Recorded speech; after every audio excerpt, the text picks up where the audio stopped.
Sejarah operasi militer di Aceh. Sejak Hasan Tiro mendeklarasikan Gerakan Aceh Merdeka, atau GAM, di Gunung Halimon, PD, pada tanggal 4 Desember 1976, perjuangan bersenjata di Aceh dimulai. Hampir 3 dasawarsa kemudian, konflik itu akhirnya berakhir damai, melalui penandatanganan Nota Kesepahaman Helsinki pada 15 Agustus 2005. Namun, di antara dua tanggal itu, sejarah mencatat 16 operasi militer yang dilancarkan pemerintah pusat di Aceh. Masing-masing dengan nama yang berbeda, tetapi semua meninggalkan jejak mendalam di bumi Serambi Mekah. Mari kita telusuri satu persatu. Pertama, Operasi Nanggala, dari tahun 1977 hingga 1982. Serangan awal GAM terhadap pekerja mobil oil menarik perhatian pemerintah pusat. Penumpasan pun dilakukan. Hasan di Tiro nyaris terbunuh, dan banyak pemimpin GAM melarikan diri ke luar negeri. Kedua, Operasi Siwah, berlangsung dari 1982 hingga 1989. Masa ini relatif tenang, namun justru menjadi periode konsolidasi GAM di luar negeri. Mereka mempersiapkan rekrutmen dan pelatihan yang kelak melahirkan kebangkitan besar tahun 1989. Ketiga, Operasi Jaring Merah, atau yang dikenal dengan DOM, Daerah Operasi Militer, dari Mei 1989 hingga Agustus 1998. Inilah periode paling kelam dalam sejarah Aceh modern. Penindasan, pembakaran desa, penculikan, dan pelanggaran HAM berat terjadi di mana-mana. DOM baru dicabut secara resmi pada 7 Agustus 1998. Keempat, Operasi Wibawa, Januari hingga April 1999.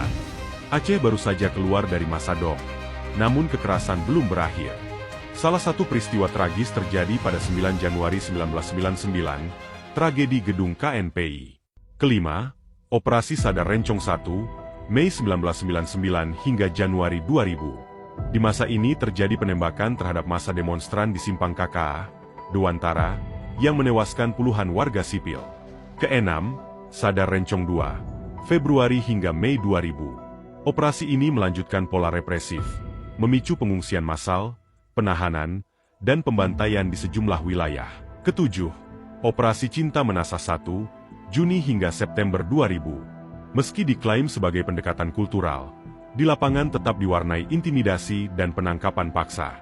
Kedelapan, Cinta Menasah 2, September 2000 hingga Februari 2001. Masih dengan taktik serupa, namun disertai meningkatnya kasus penyiksaan dan kematian tahanan.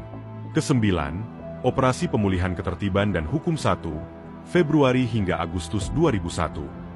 Kesepuluh, Operasi Pemulihan Ketertiban dan Hukum 2, September 2001 hingga Februari 2002. Sejumlah peristiwa berdarah terjadi, termasuk insiden di PT Bumi Flora, Julok. Ke-11, Pemulihan Ketertiban dan Hukum 3, Februari hingga November 2003. Kekerasan meningkat menjelang deklarasi darurat militer.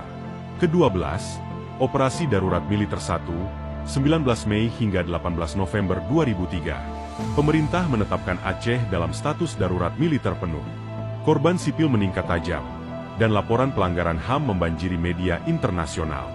Ke-13, Darurat Militer 2, November 2003 hingga Mei 2004. Pertempuran antara TNI dan GAM berlangsung sengit. Situasi kemanusiaan memburuk menjelang bencana besar yang akan datang. Ke-14, Darurat Sipil 1, Mei hingga November 2004. Status militer dicabut, namun operasi keamanan masih berjalan. Ketegangan tetap tinggi di seluruh Aceh. Ke-15, Darurat Sipil 2, November 2004 hingga Mei 2005. Lalu, datanglah peristiwa yang mengubah segalanya. Pada 26 Desember 2004, gempa bumi dan tsunami dahsyat melanda Aceh. Ratusan ribu jiwa melayang. Bencana itu menjadi titik balik, memaksa kedua belah pihak menghentikan pertempuran dan membuka jalan menuju perdamaian. Ke-16, Tertib Sipil, dari 19 Mei hingga 4 Agustus 2005. Inilah masa transisi menuju damai. Puncaknya, 15 Agustus 2005, penandatanganan Nota Kesepahaman Helsinki antara pemerintah Republik Indonesia dan GAM. Konflik bersenjata yang berlangsung hampir 30 tahun pun resmi berakhir. Konflik Aceh bukan sekadar catatan sejarah peperangan.